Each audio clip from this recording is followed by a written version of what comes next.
Safe Space. Today, I'm excited to bring to you another amazing guest who's here to share his story and journey with us. This episode, we're sitting down with an accomplished entrepreneur, fashion designer, and the creative force behind SK WiLBUR. His one-of-a-kind bag designs have been carried by some incredible names, including Keke Palmer, Jasmine Guy, and the Oscar-nominated actress Gabourey Sidibe. In 2022, he took things to the next level with the launch of B.Brave by SK WiLBUR, a bold collection of vibrant backpacks featuring original comic book artwork paired with digital content. On top of all that, he's been recognized across major media platforms, interviewed by legendary radio personality Dr. Bob Lee, and featured on Here and Now with Sandra Bookman on ABC7 New York. So please join me in welcoming this accomplished designer, visionary, and all-around inspiring human being, Mr. Wilbur Pack Jr. Wilbur, welcome to the show. I'm good. How are you doing? I'm well. I'm so thankful for you to join us today for our conversation on Safe Space. So tell the audience a little bit about yourself before we get into it. Okay, so I can tell you, so I'm born on Halloween. Okay. Almost 58 years ago, so the birthday's coming up. Grew up in Queens, New York. Lived there most of my life. And now I'm a Brooklyn resident. And I am an entrepreneur. A design entrepreneur. I run a company called B.Brave by SK WiLBUR, where we use comic book art on backpacks and t-shirts to share the stories of Black historical superheroes like Medgar Evers, Bayard Rustin, Barbara Jordan, Sojourner Truth. The list goes on. Each backpack, each t-shirt comes with QR code technology so that you can scan it. It'll take you to my website where you can learn more about these often ignored Black superheroes, and see video content created by young people using performing arts in their own voices to share these stories creatively. That's awesome. And I do want to touch on that a little bit further on in our conversation, but I want to go back a little bit because one of the things I love to do, this is a platform in which I use to help people to be seen, one, and then also to shed a light and then also be of inspiration to others. You know, us growing up, especially I know for myself growing up, I didn't really see a lot of people like myself, or because of the fact that one, I wasn't really allowing people to be in and to see who I really was. And I really want to know about your journey, you know, your coming of age story. You know, when is it that you realized that, for lack of a better word, you were different, you were unique, and who you truly were? So take us back to like your early youth and when you realized that you were a little bit different. And if you don't mind telling everyone how you identify. I identify as a human being. I am Black and I am gay. Okay. Yes. All right. So tell us a little bit about your story. Go back a little bit and just share a little bit of yourself. I was a very good student, on the honor roll most of the time when I was in grade school, and kind of bookish. Some would call a nerd. I probably still am a nerd, actually. And there's nothing wrong with that. Right. And mostly an introvert. Now I'm a extrovert introvert. Okay. And like to read, and like you, there were not a lot of people that I could identify with. I am getting tongue-tied. I always felt like I was special in the sense that I just saw things differently. You know, things were like I could see magic in performing arts, which is probably why I do the work that I do. Very touched by the arts, you know, emotionally, always a very strong faith. I grew up in the church, and we went to church very often. Not every Sunday, but at least 2 Sundays out of a month. I went to parochial school, so there was faith education there, and always felt very connected to God. And I always wondered if the way I felt was the same as the way other people felt. Very connected to God, very seeing things very magically, very beautifully. And I don't think that was the case. So, I mean, that is my childhood, basically. Okay. All right. So I know just from, following you on social media, you're a very spiritual person. How did your spirituality intertwine and interact with who you are and how you identify when you were growing up? What did you find it to be difficult, or did you find comfort in being a spiritual person and your sexuality? My sexuality was sort of like a surprise to me, actually. It was not something I was quite ready to accept very early on. I think the first time I uttered to someone else that I was gay, maybe I was 19 or 20. And it had just, I was becoming a young man. I was a young man at that point. And so it, things have become kind of obvious to me. when you are attracted to the same sex, you're just like, what's going on here? Is this because I'm just different, or what is this? And so it did take me a little while to sort of accept that. And I'm not really sure if my faith had anything to do with that delay, as much as it was just very odd and strange to me. Okay. So how do you reconcile the two now? As an almost 58-year-old, you live life, you have experiences, and you have to come to your own understanding of who God is and what God is. And I also have, my baby sister is very we go back and forth, not back and forth, but she sort of leads me down the path where the Bible, while, it is something that we live by, it is also something that has been translated many times and adapted many times. And we still see today that it's used in a very, as a weapon, as opposed to a source of refuge and solace and comfort for people. And so what I lean into is that God is love, and God has created me in his own image. And because of that, I don't really have the issue of, well, I'm going to hell because I'm gay. My Right. thing is, how am I living, and how am I interacting with people? Do I do it lovingly, or is it, in a very mean-spirited and, exclusive way?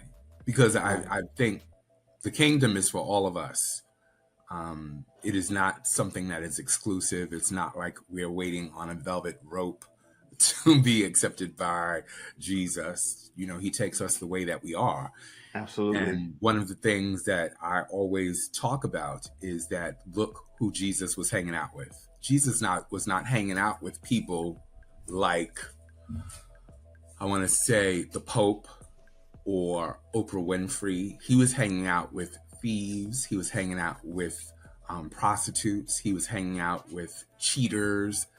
And so when we examine the book that way, to me, it makes more sense to understand that this is not an exclusive club, but it's very inclusive. Absolutely. I love that you said those key points. I think it's really true. Um, so let's kind of step back a little bit. You're a man of faith. As you said, you probably realized that your coming of age was around 1920 when you were really finding out who you were. Um, That's not coming of age. That's coming to acceptance. yeah. All right. I think that there's a distinction there. Okay. Correct. But I want to also kind of dive in because you're very accomplished.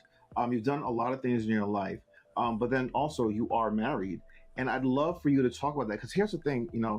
We are living in a time where it is now legal for same-sex marriages, and also we are living in a time where that can very well be taken away from Absolutely. people that are not currently married. And we need to make that distinction. The current administration that we're living in, they're taking away a lot of the rights that people have fought for especially people like us to have. I'm married as well, and I know you are. Talk a little bit about, being able to find love and then be married, and then talk about, your marriage a little bit. Give hope to others that want to go down this particular road. Well, my husband and I met a little over 27 years ago, and he had placed an ad in the back of a magazine, and I answered the ad, and it was very succinct, and not a whole lot of razzle dazzle, but I thought it was me.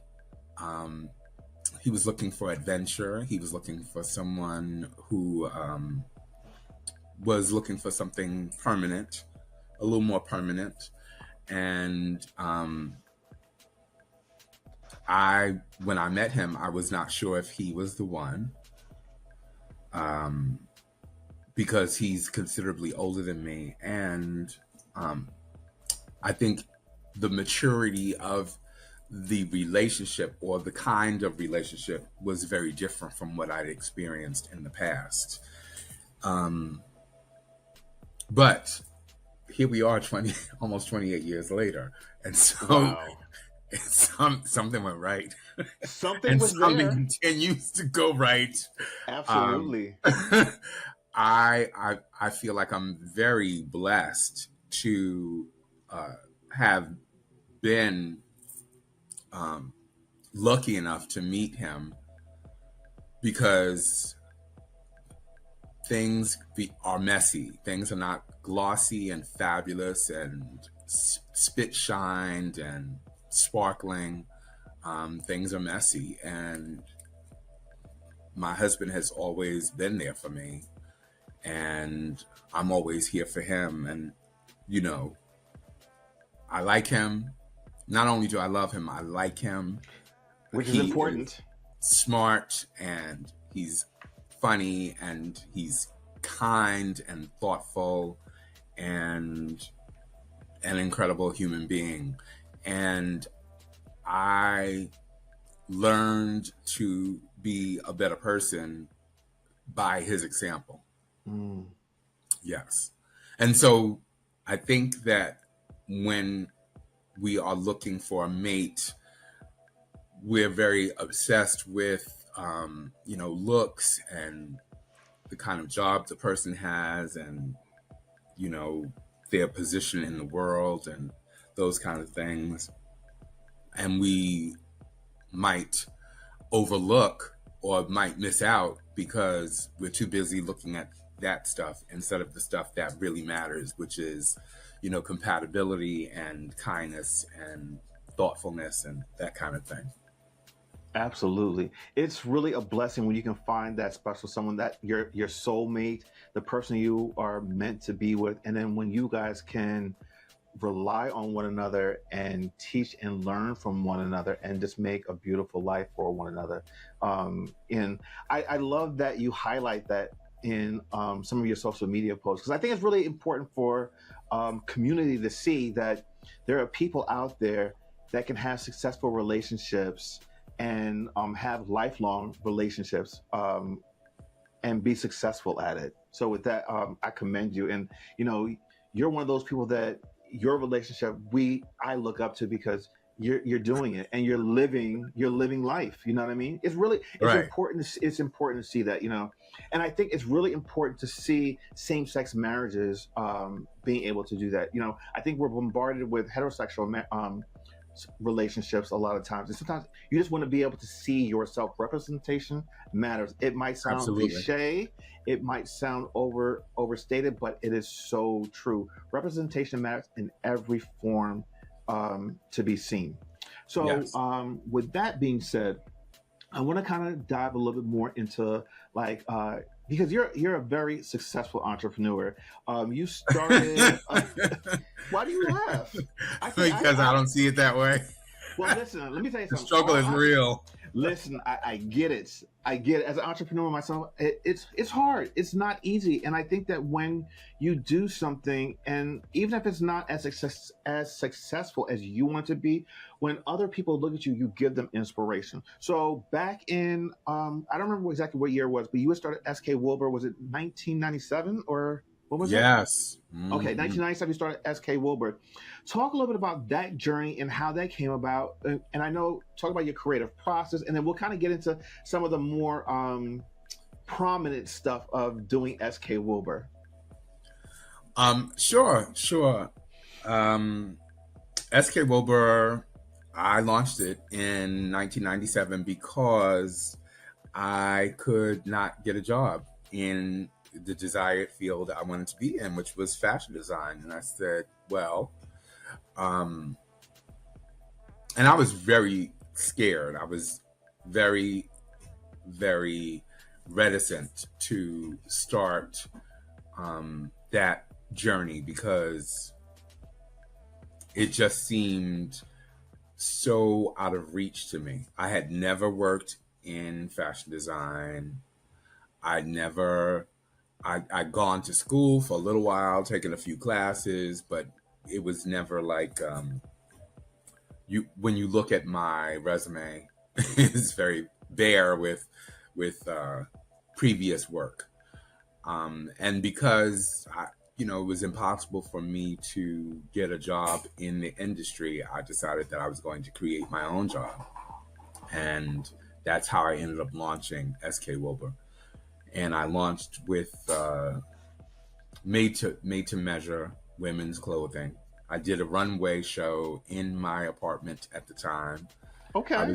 I was here in Brooklyn. I was in a 2-floor duplex, and so the models and our backstage was upstairs, and I had track lighting installed, and I rented these chairs, and we did a runway and served food, and it was all very fabulous. But the thing is that shows are shows. It's PR, it's not business.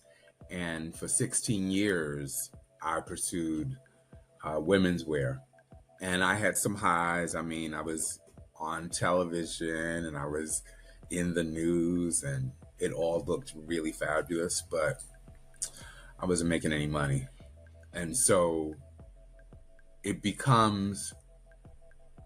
it's really, you have to focus on the business of it. Like, how am I going to get sales? What stores are going to pick me up? How do I get there? And the road when you're in ready to wear is very difficult. It's very difficult. I don't want anybody to be fooled into, okay, I can wake up tomorrow and decide to do this like I did. Because while I was doing it, I had another job at the same time. And so it was everything that I made went to my business. So right. There's that. Okay. I mean, yes, listen, I as you stated, it's not easy. It's a difficult road to be an entrepreneur. And a lot of people don't realize what it really takes behind the scenes to be successful. So, you go out there and you see all these CEOs and founders of companies and they're doing really great, but they don't realize what it takes to get to that point. And even like people like us that are just doing it on a day-to-day grind, it's hard. Sometimes you're wondering like, did I make the right decision? Am I doing the right thing? But then when it really boils down to having belief in yourself and just keep pushing. And sometimes you have to learn how to pivot.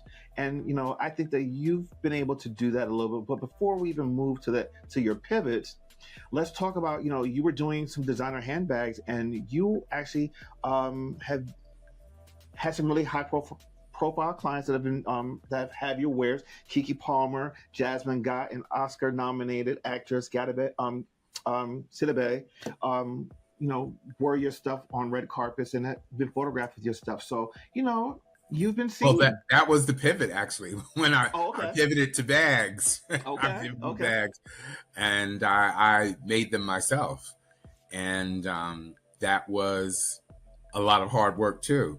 Mm-hmm. But you know, once again, it's lovely to have that kind of recognition, to be in magazines, to be in newspapers, to have A-list celebrities carrying your pieces.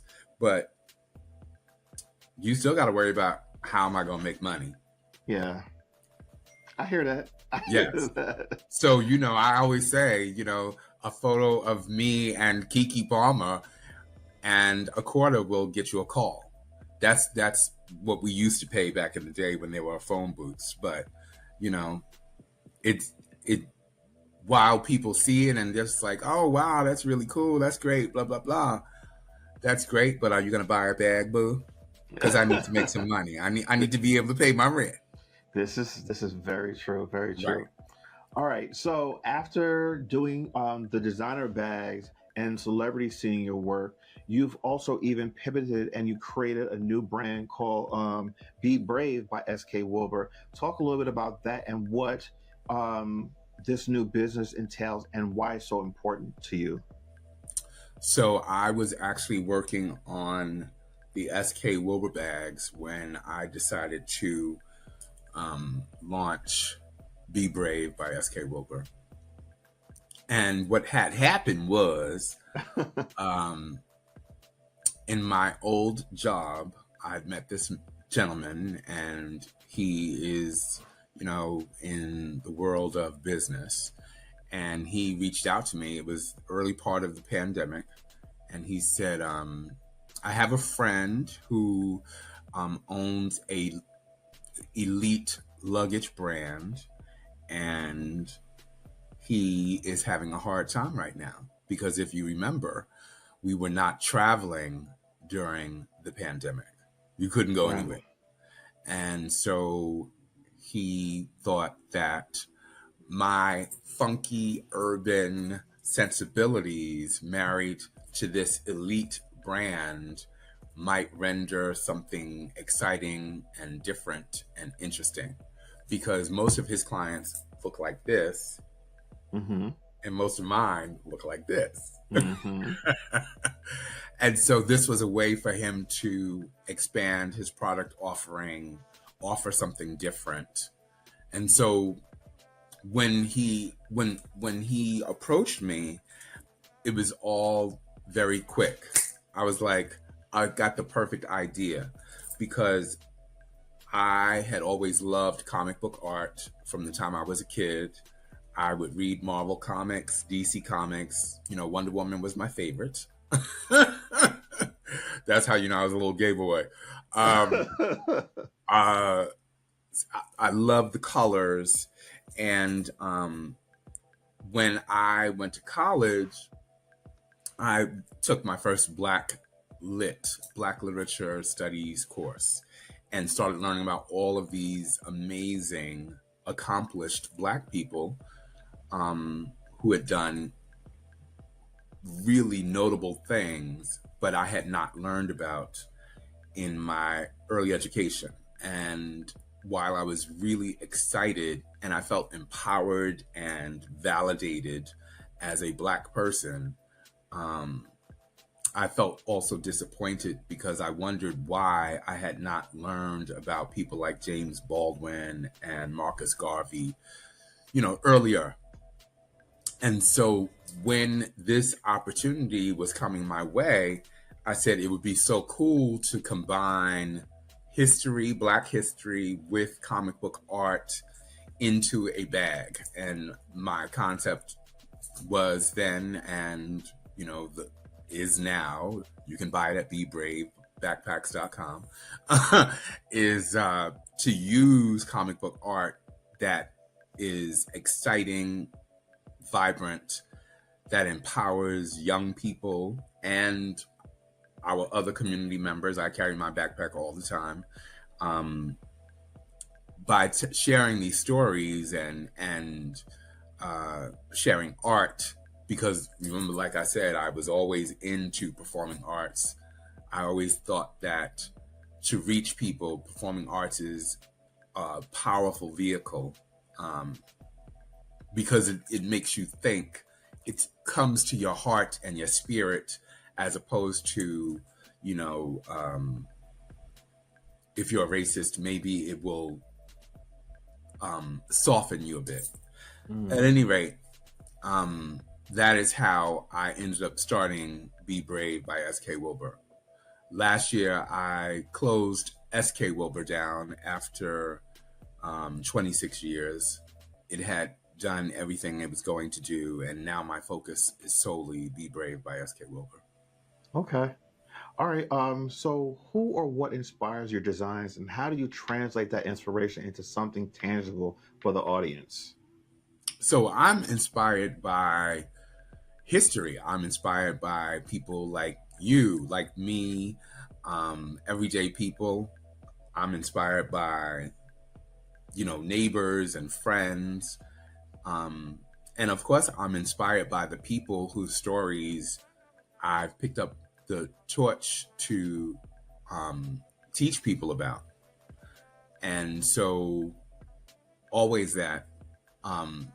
When I was a kid, my parents took me to my first Broadway musical, and it was The Wiz.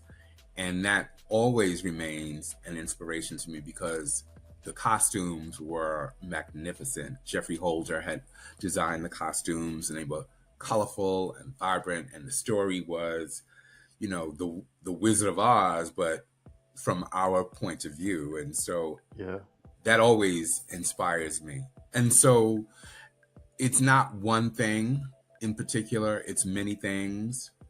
I've lived a while, and so there are always things that inspire me. There are artists who inspire me. Their work is amazing and inspiring. Okay. I think I've said that word enough. You can never say it enough. You can never say it enough. So let me ask you, walk us through your design process from concept to a finished product. Oh boy. I mean, it's different for different things, really, to be honest with you. With Be Brave by SK WiLBUR, it's less design time. I mean, it's more business than it is design. And that's why I think this is going to be a huge success, because I'm really focused on the business of it. The design comes so easily to me. That is like, okay, idea, got it. It's the business part that takes the most nurturing. How do I connect with outlets that will support what I do? I reach out to schools. I'm carried in cultural institutions, museums. I run these workshops that combine performing arts or podcasting or art with education about Black history. And so I'm always looking at the steps that I need to take to connect with organizations that are in alignment with what I do, what my mission is. Okay. And so I can't really discuss the creative process as much anymore, because it's taking a different pathway. Okay. I can talk about the past. Talk about that a little bit. and how it's influenced what you're doing, how you do it now. Well, after the whole George Floyd, Breonna Taylor, Ahmaud Arbery situation back in 2020, I turned up the volume on celebrating us, on celebrating our culture. And so it was a deep dive into rap and dance and spoken word, and using that to amplify the stories of us. I wasn't really focused as much on history, but I was focused on the way we move, the way we speak, the way we interact. That was it more than anything. And so there was one particular collection where I called it the emoji collection. And I used emojis or emoji symbols on the leather bags I was making at the time. Okay. So it's different things. Awesome. All right. So while we're actually talking, we're going to be showing like your website in the background so people can start to see some of the things that you're actually doing. Let me ask you this before we move on, because I want to talk about, you're very big in community and giving back, and I want to spend some time talking about that. But before we do that, for aspiring designers and entrepreneurs watching, what's the biggest lesson you've learned along the way? Handle your business. Okay. Handle your business, because, yeah, I think that the artistic side doesn't need as much nurturing as the business side. If you are just artistically inclined, it's like breathing air. Yeah. It doesn't take anything for you to, survival is breathing air, but if you want to thrive, then you have to handle your business. Yeah. Okay. And then looking back on your journey, what advice would you give to your younger self when you were just starting out?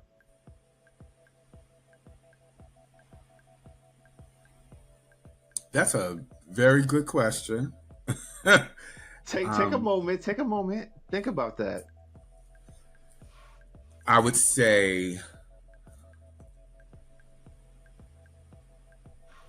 don't waste time on people who are not there for you. I'm kind of a loyal person, and I give people the benefit of the doubt. And people don't always do that with me. And nor are they very clear about, okay, what you just did or what you said doesn't work for me, and I'm just not going to help you anymore. I'll smile in your face, but if you ask me for a favor, I'm just not going to do anything. And I'm not going to even tell you that I'm not doing anything. Just the weird things, the weird games that people play, don't waste your time with them. Yeah. If they've shown themselves to be not helpful, then chances are they're not really here for you. What is it? Believe them when they tell you who they are. But if they don't tell you who they are, you're just like, okay, like, what's going on here? Take cues. Trust your gut. I would say trust your gut. When you have Absolutely. A feeling about someone, trust that gut, because 9 times out of 10 you are right. And if you're wrong, it'll be that 1%, and that's okay. So I want to kind of pivot a little bit and let's talk about community, because I know that community is very important to you, and I know that you give back. You had mentioned to me in a previous conversation that you teach on the weekends. Talk about what it is that you do on the weekends and how you give back to your community. So a friend of mine and we started an organization called BADA Community Development Corporation, which is Black Accessory Designers Alliance. That's what BADA stands for. And we wanted to uplift accessory designers, because I was like, is there really a community? What can we do to uplift each other, improve our chances of success, meet more potential clients, that kind of thing. And so it was when we started, it was 2015, and we wanted to really, that was the way we wanted to give back. Like, how can we help each other? And then, of course, the pandemic happened, and we had become so used to doing things in person that we did not even know how to adapt our business focus to our model to online. And we did try it. We tried a couple of different things, and it was just not. It didn't feel right. So there were people who were thriving during the pandemic, doing all kinds of things online, Zoom, and I'm always an in-person type of individual. I mean, you and I, we even talked about doing this in person, and so Absolutely. the energy is very different when you are in person. I feel like it's more kinetic. You feel more connected. You can really play off of each other's energy in person, something you can't do online. And so, but what I'm getting to is, I'm sorry, I sort of got sidetracked. Take your time. Take your time. 9 years ago, we started working with this organization here in New York called the Hedrick Martin Institute. I was introduced to someone who was the program director for their workforce development. And Hedrick Martin is an organization that provides services and resources for LGBTQIA youth. And so eventually we were asked to create our own curriculum, and I taught sewing, and my partner taught retail entrepreneurship. And it was really cool. And even during the pandemic, they were really kind, and we conducted our coursework on online through Zoom. But when we started emerging from the pandemic, resources were being cut, money was being cut, and we got cut. And so we took a year off, and we decided that the work we were doing was really important, but there was one caveat, and that was to really support Black and Brown transgender community members.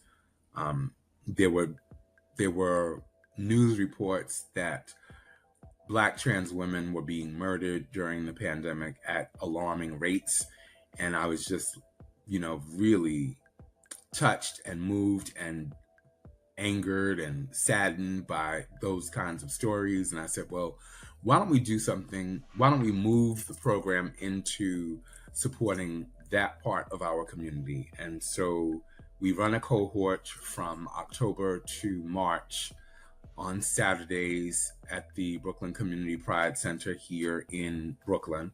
And we teach them entrepreneurship, and we provide healthy vegan meals, and we connect them to pro bono lawyers through our partnership with Black Connect, which is an amazing organization. And we provide them with mental health support. And so we do that. And that is, I guess, me giving back. But I think that's just part of what I do and who I am. Yeah, no, listen, I think what you're doing is providing an amazing service, especially for a sector of our community that is underrepresented and underserved. And I'm glad we're talking about trans lives, because in a previous episode, previous to this one on the season on premiere, I had a gentleman who goes by O. He's an ally, and we were talking about the trans community and how, especially now in today's political environment that we live in, trans people are under attack. Yes. And for no damn good reason. Nope. If we're being serious, trans people are just are the victim of political hatred. And, you know, in every social status or era that we go through, there's always one community that's targeted, and targeted because they're marginalized, and the trans community is. So the fact that you're able to provide services for the trans community is one, commendable, but so needed. More services like what you're doing are needed in communities across this country and in the world. So I say thank you for doing that. If someone wanted to get in touch with you to lend support or to contribute, how would they do that?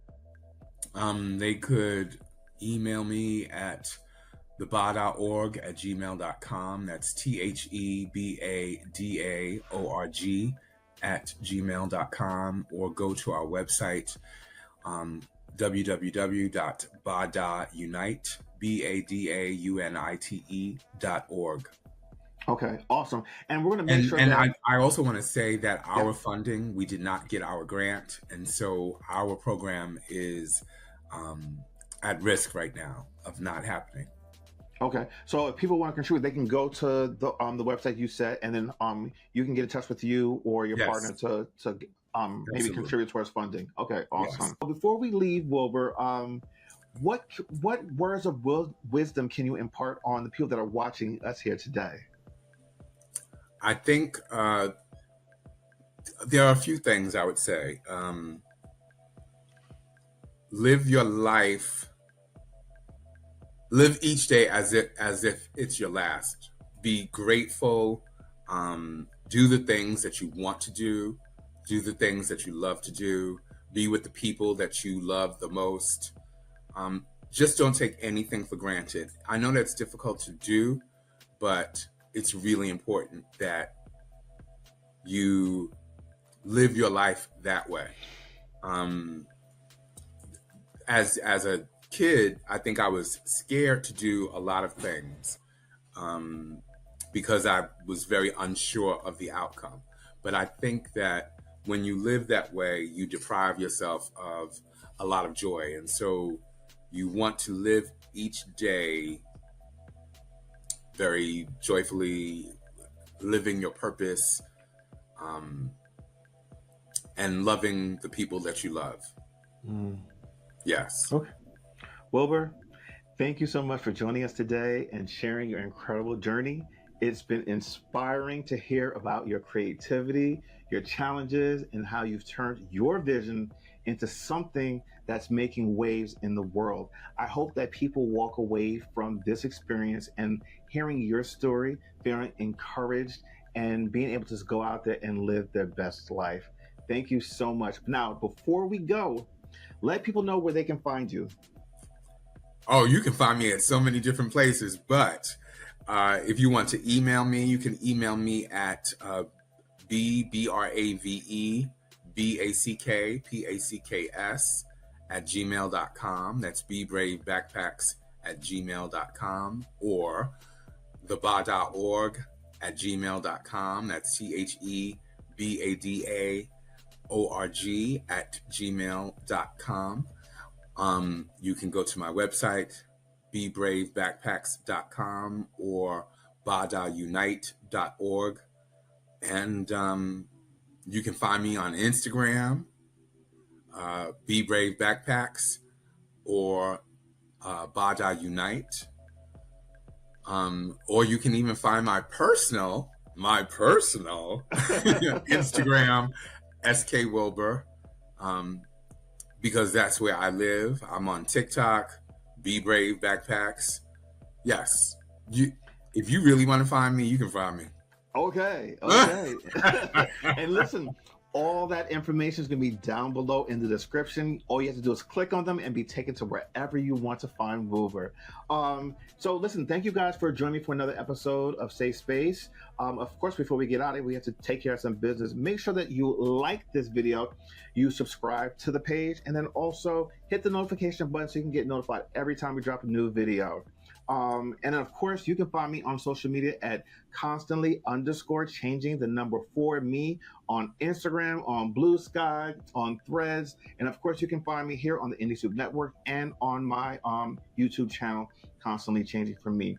So again, Wilbur, thank you so much. I appreciate you immensely for taking time out of your busy day to do this. I appreciate you.